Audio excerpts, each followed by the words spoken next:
কোভিডকালীন সময়ে 2020 সালের মার্চ মাসে একটা আননোন নাম্বার থেকে ফোন আসে। যেহেতু আননোন নাম্বার, ফোনটি পিক করা হয়নি। তারপর আসে ভয়েস কল। সে বলে, I am trying to reach Belle, I am sorry to tell you this, but your husband is having an affair with my wife.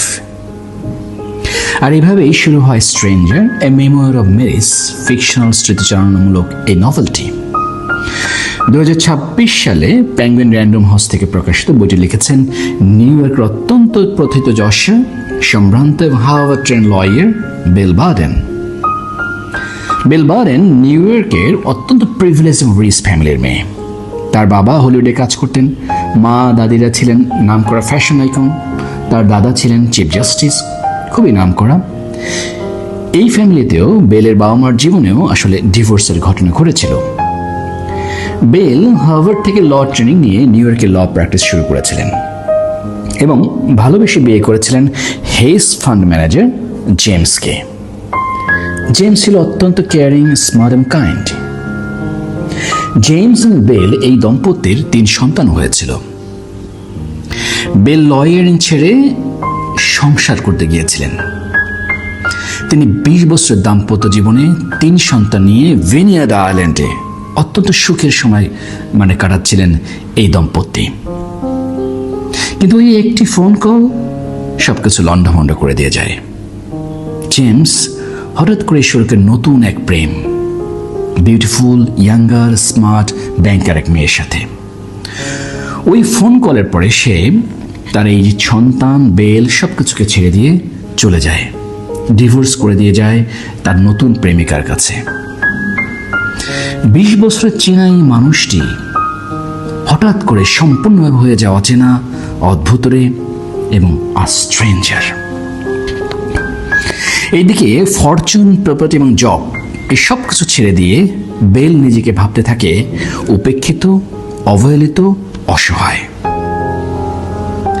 First person ন্যারেটিভে লেখা এই মেমোটিতে তার জীবনের বাস্তব ঘটনা প্রবাহগুলো তুলে ধরেছেন। শুরু থেকে এখানে অস্প্রে একটা বার্ড এর এই মেটাফোর ব্যবহার করা হয়েছে। ভিনিয়ার্ড আইল্যান্ডে তাদের বাড়ির পাশে মেল অস্প্রের courting, mating, breeding, nesting, aerial manoeuvres, sky dance এই সব বর্ণনা আছে সুখী জীবনের রূপক হিসাবে এখানে। কিন্তু গল্পের শেষে মনোগামাস এই কাপল, এই অস্প্রে চলে যায় অন্য কোনো দেশে, অন্য কোনো স্থানে, এবং শেষের দিকে এই অস্প্রে জায়গা করে নেয় নতুন এক পাখি যার নাম কাক। বেল বার্ডেন কোনোভাবেই মানতে পারছেন না এই ডিভোর্স। পদে পড়তে হয়েছে তাকে নানা বিড়ম্বনায়। তার যে ব্যথা, তার যে একাকিত্ব, এই সব কিছু নির্মোহ বর্ণনা রয়েছে এই নভেলে, এই মেমোরিটিতে। বেল এই সংসারে তার সবটুকু দিয়েছেন। জেমসের জন্য চাকরি ছেড়েছেন, তার সেবা করেছেন, তার খাবার তৈরি করে দিয়েছেন, তার টেক কেয়ার করেছেন।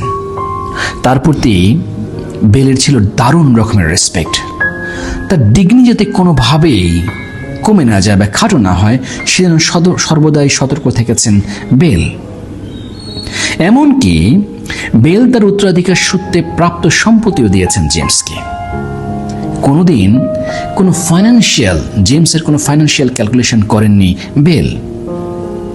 বিবাহের সময় যে প্রিন্যাপচুয়াল এগ্রিমেন্ট আমেরিকায় হয়, যাকে প্রিন্যাপ বলে, বেল সেখানেও সম্পত্তির বিষয়ে কোনো প্রকারের মাথা ঘামাননি। কি লেখা হবে এগ্রিমেন্টে কোনো মাথা ঘামাননি। কিন্তু হঠাৎ করে জেমসের এই বিট্রায়াল বেলকে চরম হতাশা, অসহায়ত্ব, উপেক্ষার মহাসাগরে নিমজ্জিত করে, এবং সে বর্ণনার নিখুঁত চিত্র আছে এই মেমোরিটিতে। অনেক দিন পরে আস্তে আস্তে ঘুরে দাঁড়ানোর চেষ্টা করেন বেল। শুরু করেন নিউ ইয়র্ক টাইমসে মডার্ন লাভ কলাম লিখতে। সেখানে তিনি তার এই সব বিট্রায়াল গল্প তুলে ধরেন অনুপুঙ্খভাবে, কোনো প্রকারের আসলে রূপক টুপক ছাড়াই।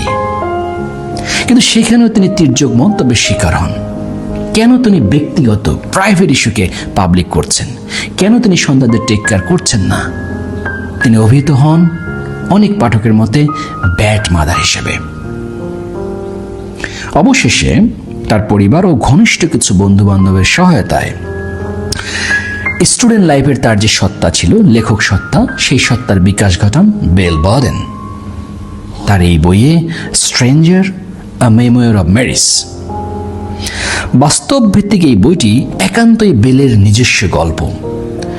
বইটি পড়তে গিয়ে প্রায়শই আমার কাছে জেমসের কথা মনে হয়েছে। জেমসের আসলে পার্সপেক্টিভটা কি, এই পার্সপেক্টিভটা কিছুটা উপেক্ষিত হয়েছে কিনা এই বইয়ে, জেমস কেনই এমন করলো, জেমসের সাইকোঅ্যানালিটিক্যাল এক্সপ্লানেশনটি কি, এটা কি শুধুই মিড লাইফ ক্রাইসিস ছিল? আমার কাছে মনে হচ্ছে ন্যারেটর এই যে আই এর পরিবর্তে যদি উই ইউজ করতো তাহলে কি আসলে হোল পিকচারটি পাওয়া যেত। ফেমিনিজমের পার্সপেক্টিভ থেকে stranger a memoir of Mary's এই বইটি মার্কিন মূল্যকে অনেক বেশি সাড়া ফেলেছে।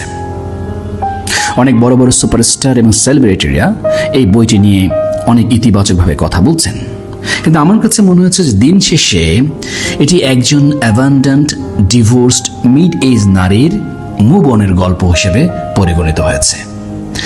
গল্পের মধ্যে একদেশদর্শিতা থাকলেও এক বসাতে এক টানে পড়ার মতো বই এটি।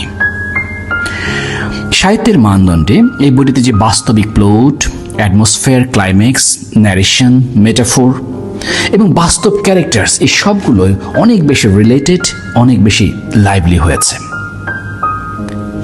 মার্কিন মূল্যকে divorce, prenuptial agreement, family life, family finance এবং মিড লাইফ ক্রাইসিস ইত্যাদি সম্বন্ধে জানতে, বাস্তবিক চিত্র জানতে আসলে stranger a memoir of marriage নিঃসন্দেহে একটি great read, a timely read. Thank you very much for listening to the review.